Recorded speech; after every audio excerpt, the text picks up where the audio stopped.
Welcome to this episode of Fantasy Baseball Picks and Bets presented by Prize Picks on the Mayo Media Network.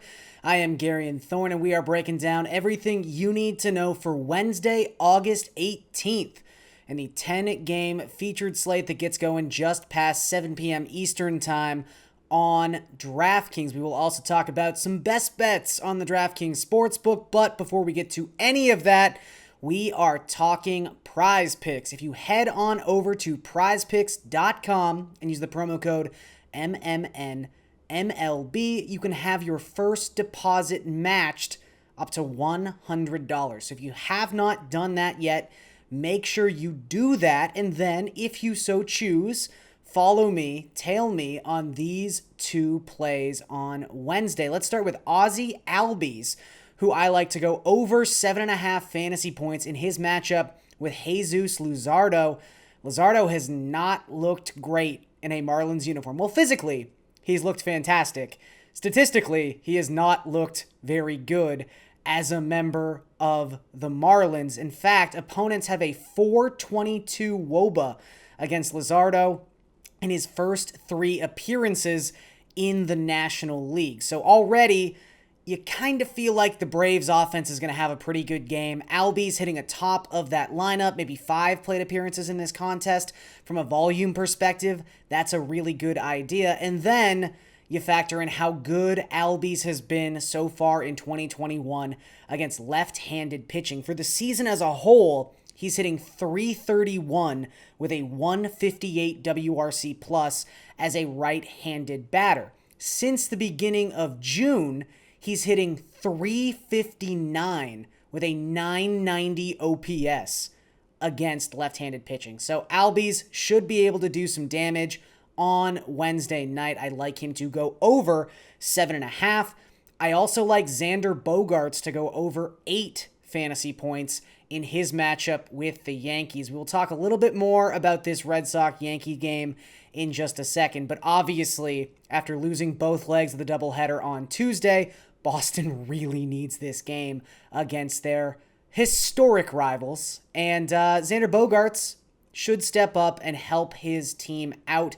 He's facing Andrew Heaney on Wednesday. Much like Luzardo for the Marlins, Heaney has looked terrible since being acquired by the Yankees. He's given up 8 home runs in his 3 starts. That is translated into 4.8 home runs per 9 as a member of the Yankees and a 9.11 FIP in that span of time. Bogaerts, it's actually kind of creepy. His numbers are essentially identical against both left-handed pitching and right-handed pitching. He's got a 139 WRC plus within both splits. But the key here is he's got an opposite hand matchup against a struggling pitcher who tends to give up a lot of home runs. This game's in Yankee Stadium, a very offensive-oriented ballpark. And despite the Yankees winning both legs of that doubleheader on Tuesday, they're probably going to have a pretty tired bullpen, pretty taxed bullpen going into play on Wednesday. So there's a chance Bogaerts sees the soft underbelly of middle relief in that New York Yankees bullpen. So I think regardless of the handedness of the pitcher he's facing, he's going to have a pretty good game on Wednesday. So Xander Bogaerts over 8 fantasy points. And again, Ozzie Albies over 7.5 fantasy points on Prize Picks. All right, let's talk about this 10-game featured slate on DraftKings. Once again, gets going just past 7 p.m. Eastern Time. So make sure you get your lineup set. This is a slate that is not lacking in top flight pitching options. Let's just list off top of the board here. We've got Freddie Peralta at $10,200. We have Lance Lynn at $10,000 flat. Charlie Morton at $9,700. Jack Flaherty is $9,100. And a little bit lower than that, Shohei Ohtani is $8,600 going up against the Detroit Tigers. So lots of big names, lots of ceiling plays on this slate. Which one should be your focal point? So some of these matchups are actually pretty hard. Again, when it comes to pitchers of this pedigree, matchup doesn't necessarily matter. Some of these guys are just matchup proof. It's that easy.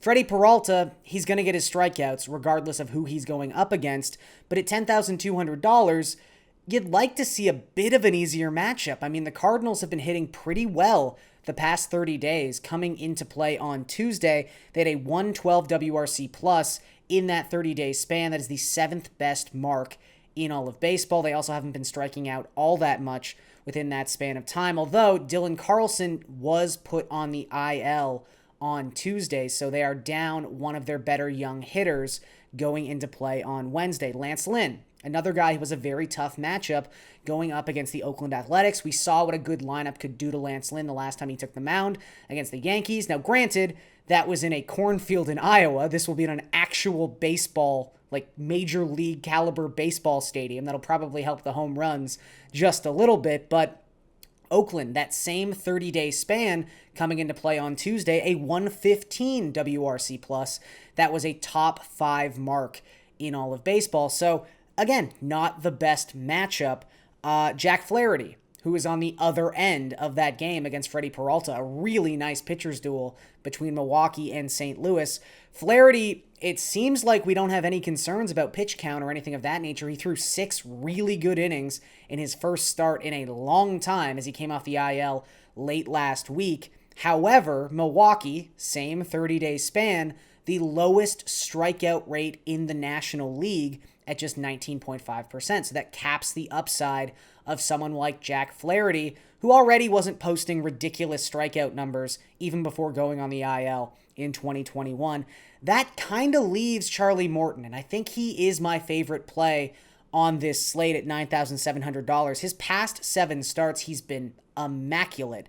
2.57 ERA, a 2.97 FIP, and a 28.7% strikeout rate. He really has checked every single box. He's been super consistent after getting off to a bit of a shaky start with the Braves in 2021. And then there's that yummy matchup with the Miami Marlins. We already talked about this game a little bit. He should get the run support with Jesus Luzardo struggling right now for the Marlins. And that's not the only thing that's really been subpar for the Marlins lately. Their offense has not been scoring runs. They have the second highest strikeout rate in baseball across the last 30 days, hovering around 25%. And the runs just haven't been there. The isolated power is low. The WRC plus is low. WOBA is low. It's a really, really nice matchup for a team that I should note was also shut out on Tuesday. So they're coming into this game ice cold. I think Charlie Morton is a fair price. The track record is great. The strikeout numbers are fantastic. I think Morton probably has the most upside of any pitcher on this slate, and he's got the 3rd highest price point, so there's a little bit of value baked in that spot.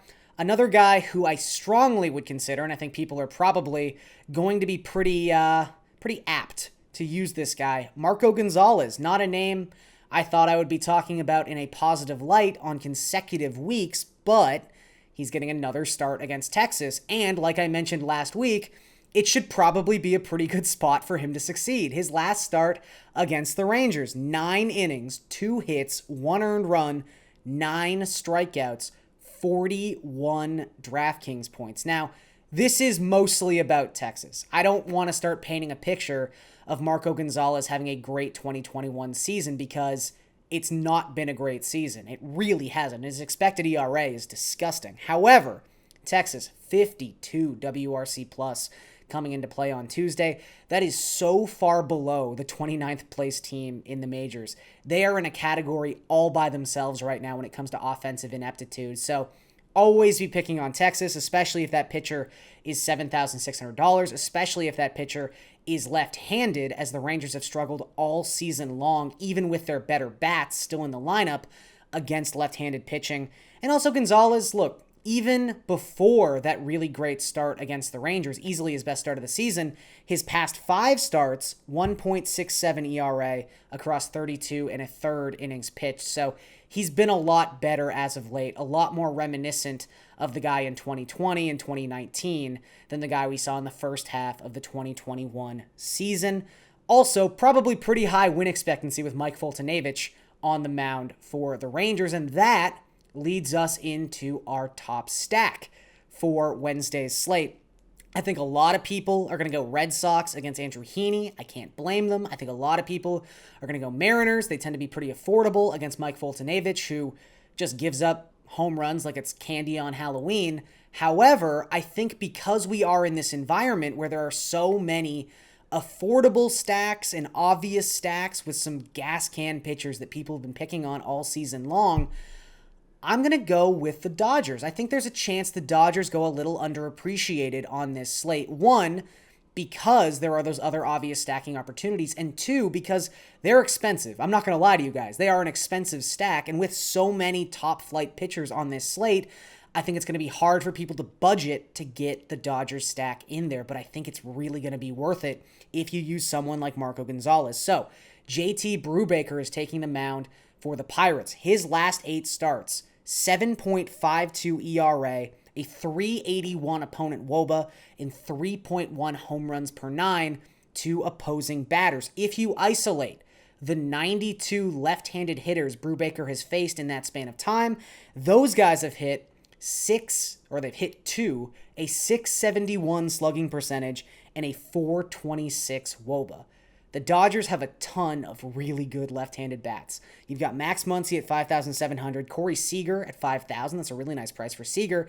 And then, of course, you've got Cody Bellinger at 4,500. His bat has been heating up the past 10 days or so. He's also slowly working his way back up that Dodgers lineup. So I think those 3 bats in particular, Gavin Lux, who just came off the IL, if you want to get a little tricky, he's going to be hitting towards the bottom of the order, but still a left-handed bat who is affordable for the Dodgers.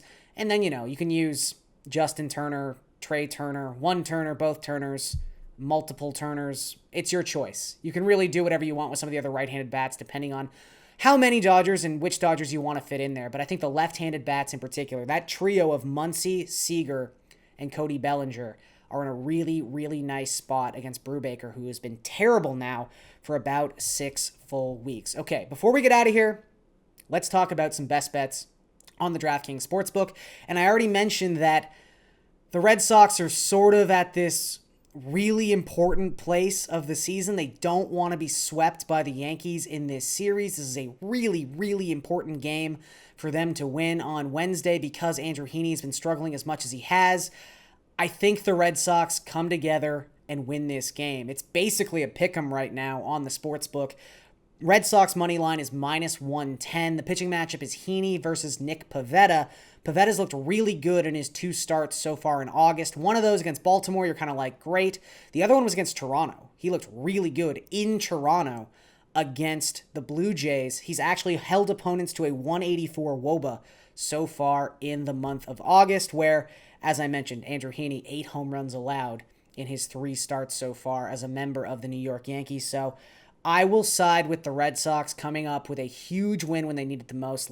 Last chance saloon for the Red Sox. Not really because it's August, but still. Big game for the Red Sox. I think they can actually come through and win this one against Andrew Heaney. The other bet I wanted to focus on, the Braves. Let's keep talking about this Braves game. Atlanta, run line. -1.5 is -110 on the DraftKings Sportsbook. Again, it is Morton, who I think is in a really good spot, against Luzardo, who is struggling like crazy. As I mentioned, a 422 opponent WOBA in his 3 appearances with the Marlins. Also important to note, the Braves, who are red hot, 7-0 the last 7 times they have faced a left-handed starter. Some of the additions, particularly Jorge Soler, who's been hitting second in that lineup, have been massive for the Braves. They have really started to kind of... Duvall, too, has really been able to crush left-handed pitching so far this season. They've built themselves a nice little lineup to go out and decimate left-handed starters, and I think they will do that again on Wednesday. So, Braves, run line, Red Sox, money line, and that's going to do it for this episode of Fantasy Baseball Picks and Bets presented by Prize Picks on the Mayo Media Network. I am Garion Thorne, and I will catch you guys next time.